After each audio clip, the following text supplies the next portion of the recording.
Hello কাছের মানুষজন, Farzana life স্টোরিতে জানাই আপনাকে স্বাগতম। আসসালামু আলাইকুম, আমি সাইদা ফারজানা আছি চট্টগ্রাম থেকে। আপনারা যেখান থেকে আমার ভিডিওটা দেখছেন সবাইকে জানাই অসম্ভব ভালোবাসা আর ধন্যবাদ। যেহেতু আমি দিনের বেলায় এটা ভয়েস দিয়েছি, তো অনেক নয়েজ থাকতে পারে, আপনারা সেগুলো ইগনোর করবেন। আর ইগনোর করবেন হচ্ছে আমার কাজের ব্যাকগ্রাউন্ডটা, যেহেতু আমি গ্রামের মেয়ে, গ্রামেরই বউ। তো হচ্ছে আমি তো আর যেরকমভাবে থাকি আমি সেভাবে তুলে ধরার চেষ্টা করি। তো আজকের ইন্ট্রোটা আমি একটু অন্যভাবেই দিলাম। প্রতিদিন তো একই জিনিস আসলে ভালো লাগে না, তাই একটু ভিন্নতা আনার চেষ্টা করলাম। তো প্রতিদিনের মতো আমার একটা কাজ থাকে, আমার চুলাটাতে একটু লেপে দেওয়া। আমার না লেপলে এটা আমার ভালো লাগে না, তো আমার শখের কাজ বলছি তো আমি, যেহেতু তো এটা করার পরে মাসের শেষ যেহেতু, তাই আমি বাজার করে নিয়ে এসেছি। আমি যাই নাই, আমার হাজব্যান্ড নিয়ে এসেছে বাজার করে। তো দেখলাম এখন বাজারে কিন্তু অনেক ফল পাওয়া যায়, আর এই সিজনে কিন্তু অনেক আম, জাম, কাঁঠাল, লিচু অনেক কিছুই পাওয়া যায়। তো আমার হাজব্যান্ডও কি করছে, আজকে হচ্ছে লিচি আনছে।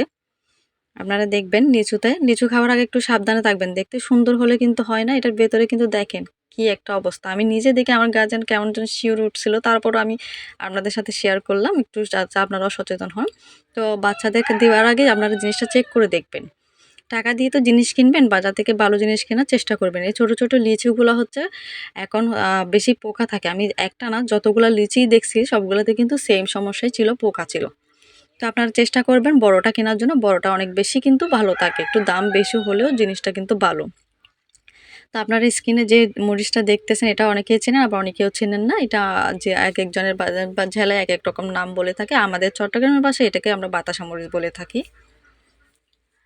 তো হচ্ছে আজকের ভিডিওটা হচ্ছে বললাম না, না টেনে দেখার জন্য, এই একটা শিক্ষামূলক। এটা হচ্ছে আমরা অনেক সময় কিন্তু না দেখে কিন্তু সুন্দর, বাইরের সৌন্দর্য দেখে কিন্তু জিনিসটা কিন্তু যাচাই করি, এটা আসলে ঠিক না। তো আমাদের উচিত হচ্ছে জিনিসটা ভালো কিনা সেটা একটু যাচাই বাছাই করে নেওয়া। কারণ এখন যেহেতু জিনিসপত্রের যে দাম, তো দাম দিয়ে জিনিস কিনে যদি ভালো জিনিসটা খেতে পারেন, তাহলে এটাই অনেক বেশি আমি মনে করি ভালো। আপনারা জানেন কিনা জানি না, বা চেনেন কিনা জানি না, এই পাতাটা কিন্তু ডালে দিলে অনেক বেশি ঘ্রাণ হয়, অনেক বেশি ভালো লাগে এটা দিতে। এটা যেকোনো মাংস রান্নাতেও দেওয়া যায়। এটা আমরা চট্টগ্রামের বাসায় এটা পোলাও পাতা বলি।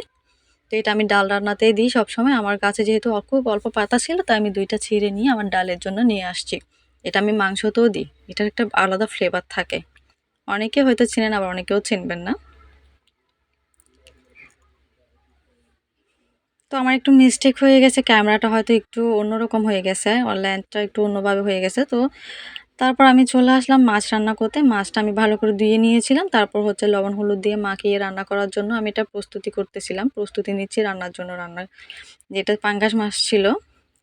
তো আমি এই মাছটা তেমন একটা খাই না, আমার তেমন পছন্দ না। এটা বাচ্চাদের জন্য ভালো, যারা কাটা খেতে পারে না তারা এই মাছটা কিন্তু খেতে পারেন।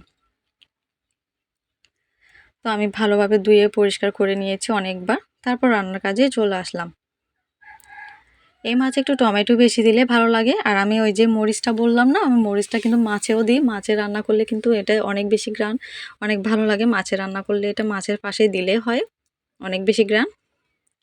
তো আমি যেহেতু এটা অনেক ঝাল ছিল, আমি অর্ধেক দিব আর অর্ধেক রাখবো হচ্ছে শাকের জন্য। আমি শাক দিয়ে এটা খাবো। যদিও আমি পুরোটা খেতে পারি নাই, আমার হচ্ছে আফসোস, আমি ঝালের জন্য খেতে পারিনি, কিন্তু আমার ঘ্রাণটা তো অনেক বেশিই ভালো লাগে। তারপর বিল থেকে কিছু শাক নিয়ে আসছে। শাকগুলান ঠিক আমি নাম জানি না, সেটা এক এক জেলায় এক এক রকমের নাম বলে থাকে। এটা আমাদের চট্টগ্রামের ভাষায় হেলেঞ্চে শাক বলে থাকে। এটা বিলেই পাওয়া যায়, কিনতে হয় না। এটা আমি ভাজি করে নিয়েছি খুবই সিম্পলভাবে। জাস্ট তেলে দিছি, তেলের মধ্যে রসুন গরম করে দিয়ে তারপর হচ্ছে শাকটা একটু উল্টোপাল্টে নিয়ে তারপর লবণ দিয়ে নিয়েছি।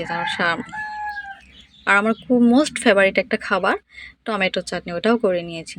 আর এটা যারা করেন, যারা মুরগির পা খেতে পছন্দ করেন না বা পাখাগুলো ফেলে দেন, তারা এই কাজটা কিন্তু করবেন না। এটা কিন্তু টাকা দিয়ে তো কিনেন, একটু ভালো করে ক্লিন করে গরম পানি দিয়ে হচ্ছে আপনারা চাইলে এইভাবে রান্না করলে কিন্তু এটা অনেক মজা। আমি আপনাদেরকে দেখাই কিভাবে রান্না করছি। রান্নার পরে ঠিক এইভাবেই হয় এটা। তো আজকে অনেক কথা বলে ফেলছি, আমার ভুল হলে মাফ করে দিবেন। সবাই ভালো থাকবেন, সুস্থ থাকবেন। আল্লাহ হাফেজ।